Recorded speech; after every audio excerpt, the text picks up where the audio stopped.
7:42 a.m. Rush hour in downtown Seattle.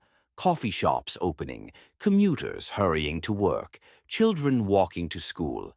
None of them knew that buried beneath the city's financial district, a device was counting down that could turn their morning routine into their last memory. Elena Kowalski received the call while having breakfast with her granddaughter. "We need you downtown, now." By the time she arrived, the bomb squad's command truck looked like a mobile electronics graveyard. Smoking equipment, dead screens, and in the center of it all, a device that seemed to mock every piece of modern technology they'd thrown at it. The squad captain met her at the perimeter, his face grim. "Our gear can't even get close enough to scan it properly. Every time we try, it sends out some kind of pulse that fries our systems." Elena opened her grandfather's leather tool case and smiled grimly. "Good thing mine don't need electricity." The other technicians gathered around, unable to hide their bewilderment at what the elderly woman was pulling from her tool case. Instead of modern digital multimeters, an analog gauge device. Instead of computer-assisted cable analyzers, simple wire cutters that looked like they belonged in the 1940s. And most surprisingly, a magnifying glass her grandfather had used to repair watches during World War II. "Are you serious?" asked young technician Sarah Martinez, looking up from her tablet. "This isn't a hobby project. We need real equipment." Elena didn't look up from the device, just smiled slightly. "Sometimes the oldest tools know how to listen." At the command center, Captain Rodriguez was explaining the gravity of the situation to his team. "The device represents the most sophisticated hybrid construction we've encountered. It combines traditional explosives with cutting-edge technology. Electromagnetic interference readings are off the charts. Our equipment can't get a clean signal." Elena stepped forward, her weathered hands steady as she opened her grandfather's old tool case. The device before them hummed with digital menace, its LED display cycling through what appeared to be randomized patterns. But Elena saw something the computers couldn't. She saw the ghost of an older design, a pattern her grandfather had taught her to recognize in the ruins of London, 1944. "This device isn't just explosive," Elena said, carefully adjusting her magnifying glass. "It's a test, testing the limits of modern technology." Sarah shook her head in disbelief. "How can you tell? Even our equipment can't read it." "Because you're trying to read it," Elena replied. "You need to listen." As Elena knelt beside the device, her grandfather's voice echoed in her mind. Jerzy Kowalski had learned to disarm bombs by candlelight during the Blitz. He hadn't had computers or digital displays or electromagnetic sensors. He'd had his hands, his experience, and tools simple enough to work when the power was out and London was burning. "Feel the device, little one," he'd told her during those childhood summers in his workshop. "Every bomb has a heartbeat. Every wire wants to tell you its purpose." Elena was now applying those lessons.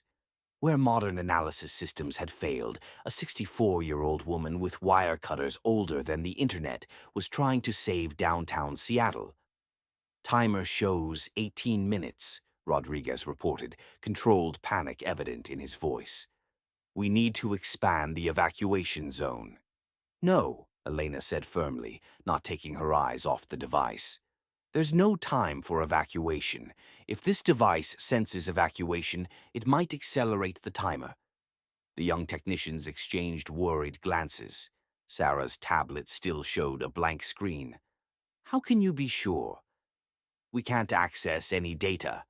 Elena lifted her grandfather's old multimeter. The analog gauge was picking up subtle electrical changes that digital screens couldn't display. "You don't need data. If you can feel the rhythm." "Rhythm?" Rodriguez frowned. "Every bomb maker has a signature," Elena explained, focusing her attention on the main circuit group. "This person was trained old school. There's an analog heart beating under the digital camouflage." Just then, the bomb disposal robot made one last attempt to approach the device. When it got within about 2 meters, a powerful electromagnetic pulse instantly disabled the robot. $2 million of technology became electronic junk. Great, Sarah muttered. Now what do we do? Elena smiled. Now things get interesting. She focused her magnifying glass on a small component in the center of the device. Look here. This isn't modern. This is a vacuum tube from the 1960s. A vacuum tube?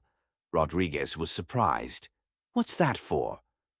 Natural protection against electromagnetic pulses, Elena explained.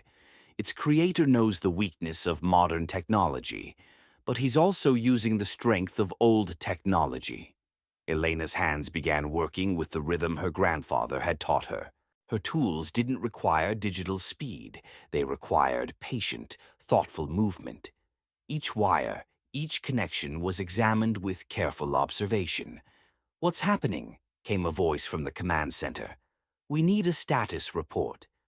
"Elena Kowalski is testing the vacuum tube theory," Rodriguez replied. "Don't ask me for technical details, but the woman knows what she's doing." Elena spoke as she traced the main power circuit. This device has 3 separate timing mechanisms. First is the visible digital timer. Second is a hidden backup analog system. Third is... She paused. Third is a tamper-proof last resort mechanism. "What does that mean?" Sarah asked, holding her breath. "If I cut the wrong wire, it explodes immediately," Elena explained calmly. "I need to find the correct sequence." With the timer showing 7 minutes, Elena prepared for her final decisive move. Holding her grandfather's wire cutters, she identified 3 critical cables: red, blue, and yellow. "Which color are you cutting?" Rodriguez asked. "Colors don't matter," Elena replied. "What matters is which one is the real power source." She checked one last time with her magnifying glass. Her analog multimeters gauge was telling her the story. The vacuum tube's glow revealed the hidden truth. "The green cable is fake," Elena said. "Red is primary power, blue is backup. But the real power..." She focused deeper. "Silver cable. Very hard to see, but this is the real nervous system." Elena positioned her grandfather's wire cutters on the silver cable. She hesitated for a second, then heard her grandfather's voice. "Listen to the device, little one. It will tell you what you need to do." She cut. The device continued humming for a few seconds, then all its lights went out. The digital screen went dark. The electromagnetic field disappeared. Electronic devices around began slowly coming back online. Silence. Then Rodriguez breathing. "Disarmed," Elena simply reported. When the bomb squad gathered around Elena, everyone's face showed admiration. Sarah checked her tablet. All systems were working normally. "How did you know?" Sarah asked. "None of our devices could read it, but you..." Elena carefully cleaned her tools and placed them in the case. "My grandfather taught me. Sometimes the best technology is what isn't technology. Sometimes just experience, patience, and knowing how to listen to the right things at the right moments is enough." Rodriguez approached her. "Ms. Elena, I apologize. We underestimated your methods." Elena smiled. "Underestimating is normal. But remember this. Every new technology is built on top of the old. Sometimes knowing your roots can save your future." As downtown Seattle returned to normal life, coffee shops continuing to serve customers, people going to work, children arriving at school, none of them knew that a 64-year-old woman with her grandfather's old tools had saved their lives. But Elena knew, and the next generation of bomb disposal experts would know too. Because some lessons are only learned through experience, and some tools never go out of style. As Elena walked back to her car, Sarah ran after her. "Miss Elena, can I ask you a question?" "Of course. How did your grandfather train you? I mean, at which school, which program?" Elena paused as she opened her car door. At no school, Sarah. In London, among real bombs. The best classroom is where survival is the only option. Sarah's eyes widened. And now does this knowledge die with you? Elena shook her head. If you want to learn, no. Come tomorrow morning.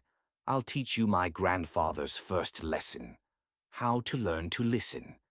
As she got in the car, Elena's phone rang. Her granddaughter. Grandma, are you coming back for breakfast? Elena smiled. I'm coming, sweetheart, and I have a beautiful story to tell you.